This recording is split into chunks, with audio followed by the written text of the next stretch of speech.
never grow old. Time is a game of hide and seek. It will catch you when it can. Now I'm walking along those tracks, trying to understand. And it goes by fast, and it's true that nothing lasts. You know time must pass, but it goes by fast.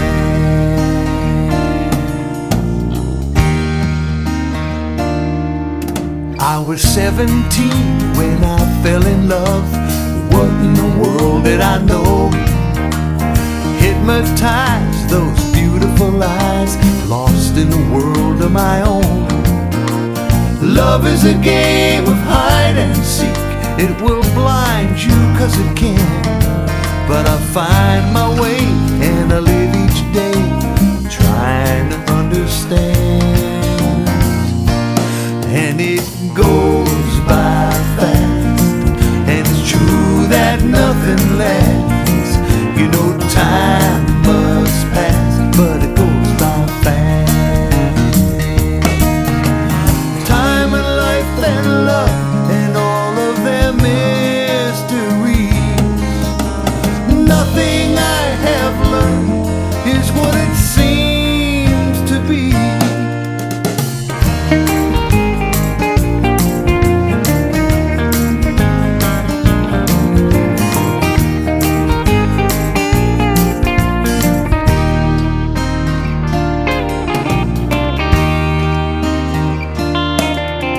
So here I am, I'm a full-grown man. What in the world do I know? I found through the years of laughter and tears, you don't have to do what you're told. Life is a game, you take your chance, and you play the best you can. So I stumble along and I carry on, trying to understand. And it goes by fast, and it's true that nothing lasts. You know time must pass, but it goes by fast. Yes, it goes by fast, and it's true that nothing lasts. You know time must pass, but it goes by fast. It goes by fast. It goes so fast.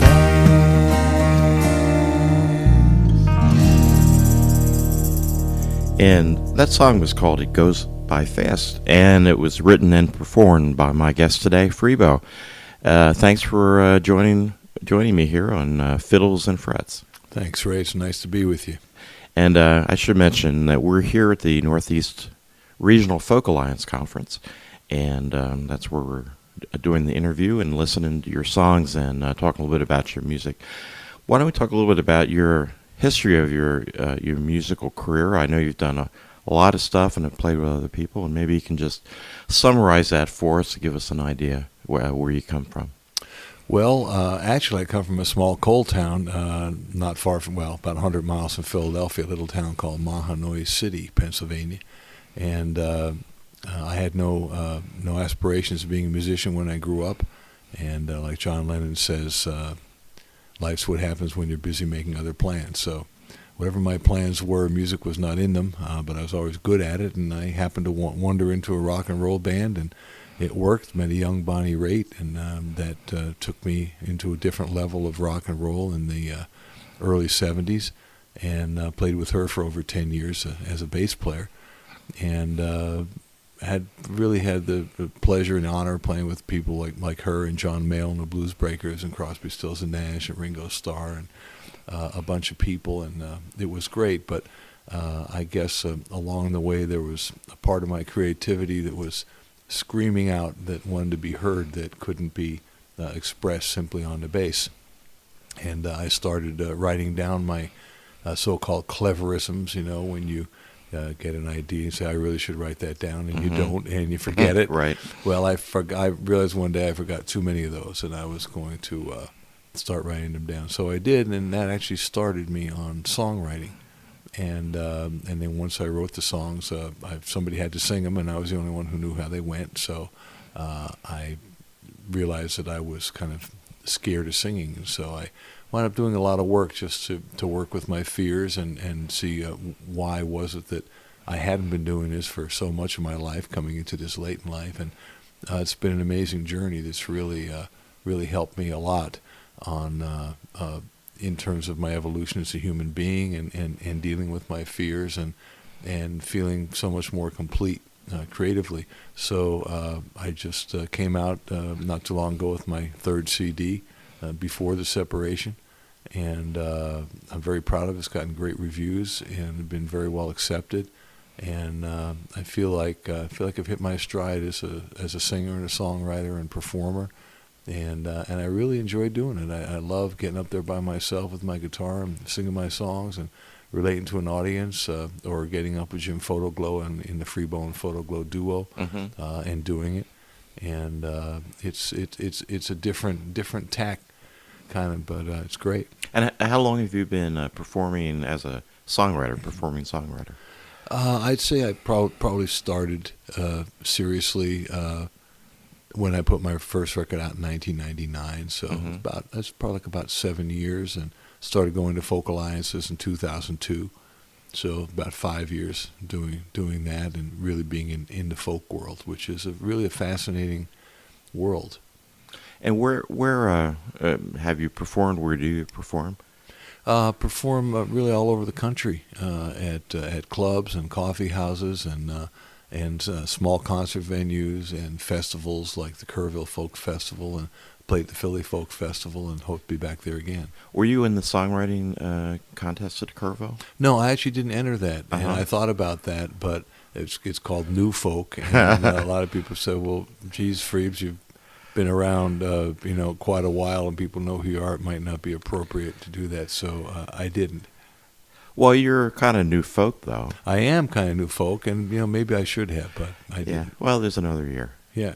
I'll tell you what. Let's listen to another song. And this all these songs we're listening today is on your new album, correct?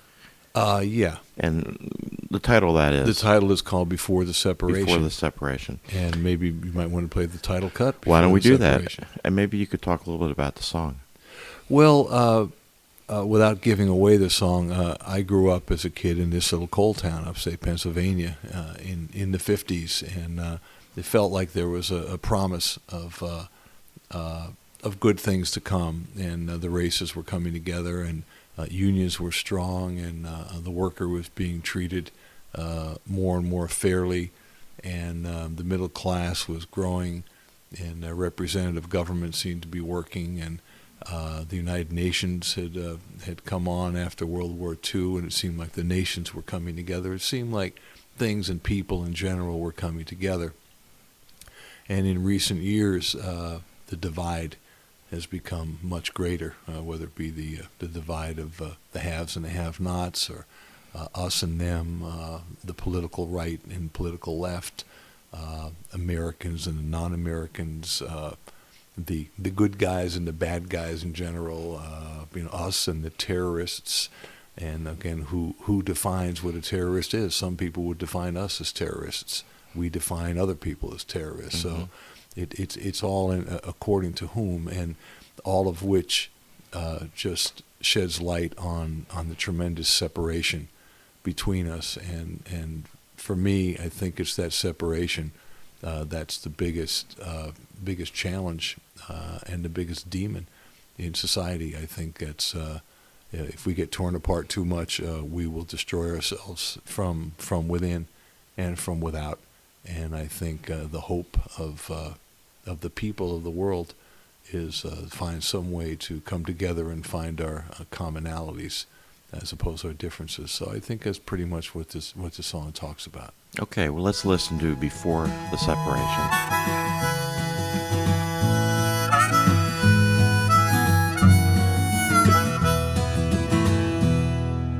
Was it an illusion back when I was young, when everyone was living on a promise? In unity and dignity, together we were one. living in the freedom of a dream. Once upon a great frontier, not so long ago, the hope of man and earth were so connected. This beautiful creation, here to help us grow, is watching as it slowly slips away. On this carousel of madness, on a horse to kingdom come, I see our dreams just melting in the sun. Won't you take me back to Eden, to a time when we were one, before the separation had begun?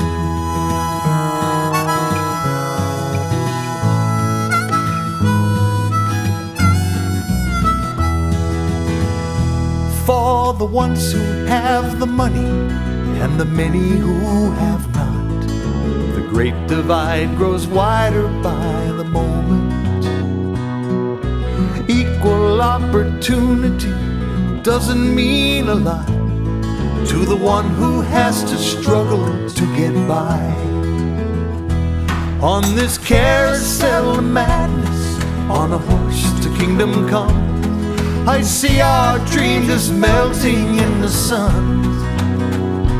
Won't you take me back to Eden, to a time when we were one, before the separation had begun? Hiding in our lives, we blindly close our eyes. Safe but not so sound, no freedom to be found, no.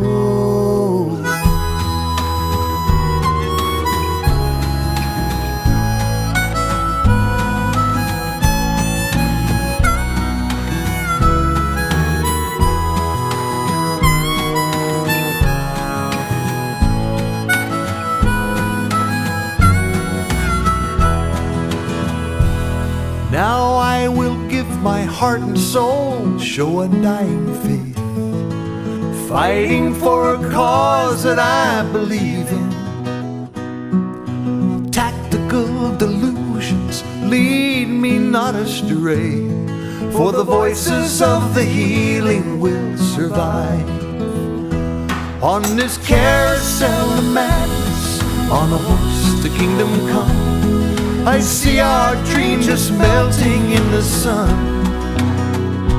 Won't you take me back to Eden, to a time when we were one, before the separation had begun? Won't you take me back to Eden, to a time when we were one, before the separation had begun?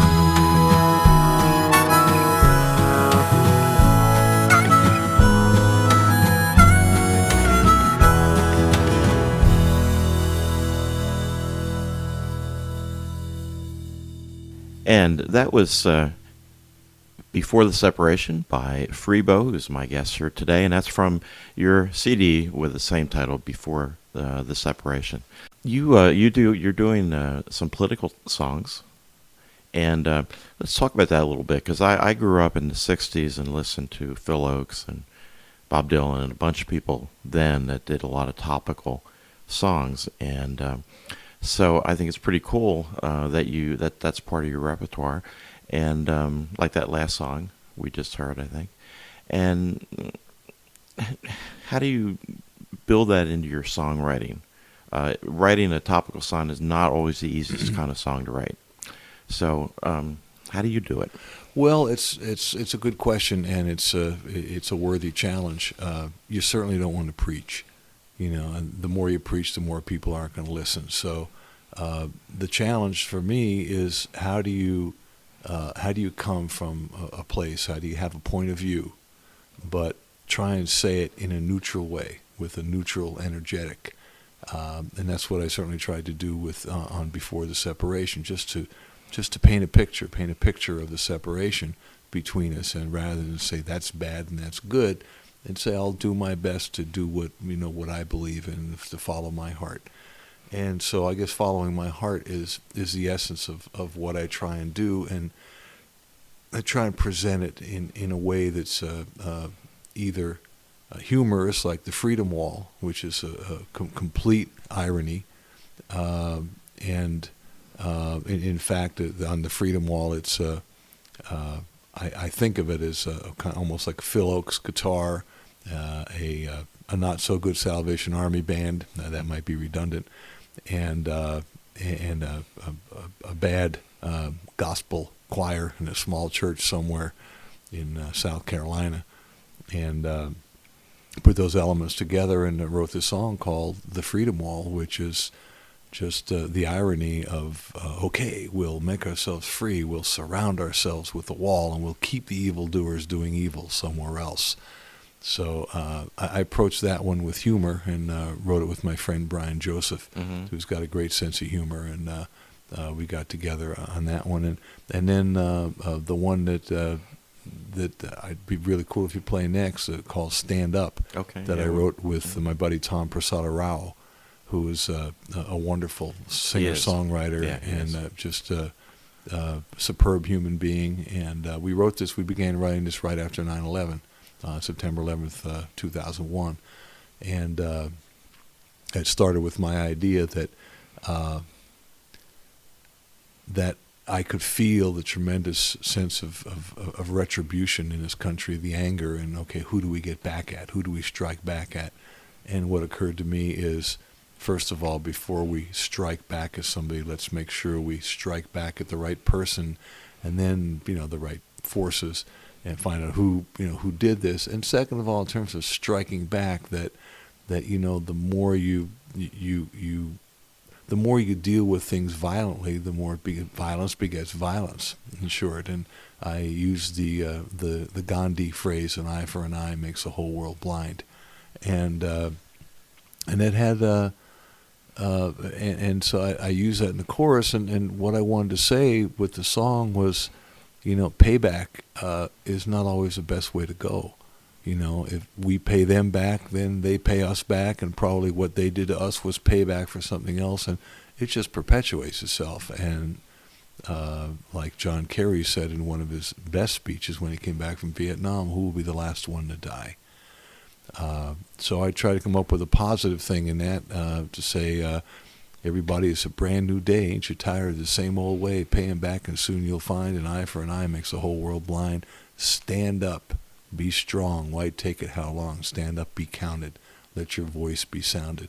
In other words, that we have something in this country, in this democracy, we have freedom of speech, and it's up to each of us to exercise that speech. And so that's the positive message. And in the verses, I just wanted to describe some of the things that are going on that bother me, that I find to be humanistically abhorrent. So if I can kind of paint that negative and then suggest a positive and put it in a musical package that's, in this case, it's rock and roll. But I wanted to use it with the acoustic guitar because I wanted this to be folk available. So it's folk rock, really. And I got my friend Jeff Pivar to play guitar on it, who's a fantastic guitar player. He plays with Crosby, Stills, and Nash, and he's the P in the CPR in Crosby's new band.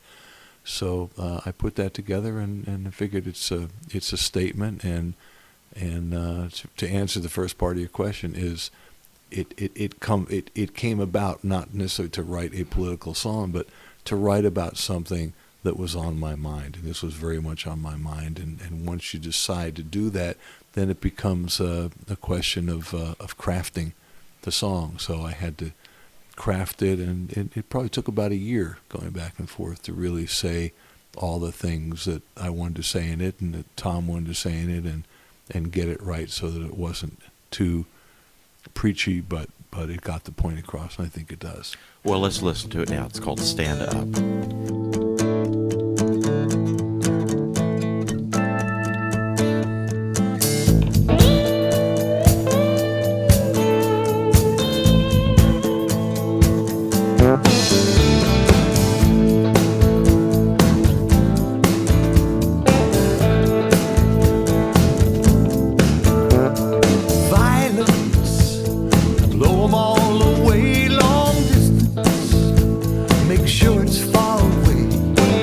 hatred. Anything you say, you create your enemy. Suspicion, what's that up your sleeve? Tell me, just what do you believe? Information, it's just what you receive. Your responsibility. Everybody is a brand new day. Ain't you tired of the same old way? Pay 'em back and soon you'll find that eye for an eye makes the whole world blind. Stand up, be strong. Why take it? How long? Stand up, be counted.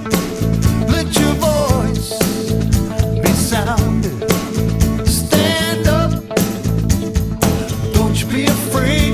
How long, how long, how long, how long?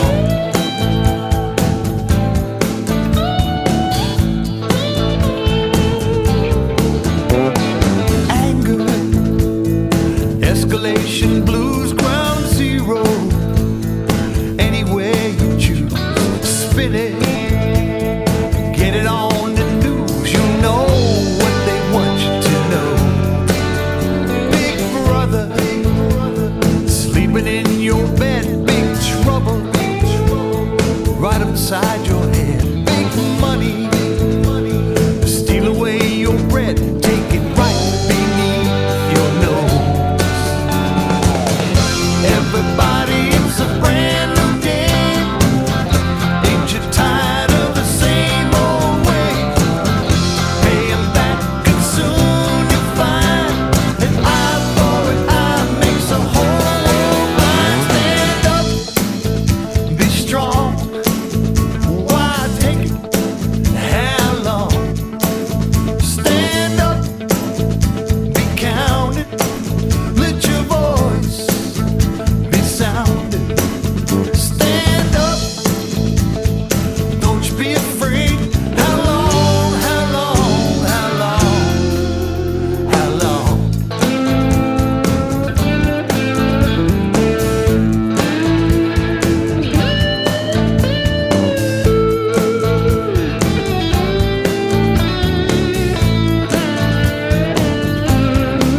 Oh, glory, careful where you trod. Old story, ain't nothing but fraud. One nation, divided under God, and He's always on your side. Everybody, it's a brand new day. Ain't you tired of the same old way? Pay 'em back and soon you'll find that eye for an eye makes the whole world blind. Stand up, be strong. Why take it? How long? Stand up, be counted. Let your voice be sounded. Stand up, be strong. Why take it? How long?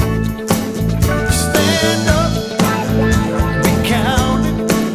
Let your voice be sounded. Stand up, stand up, stand up,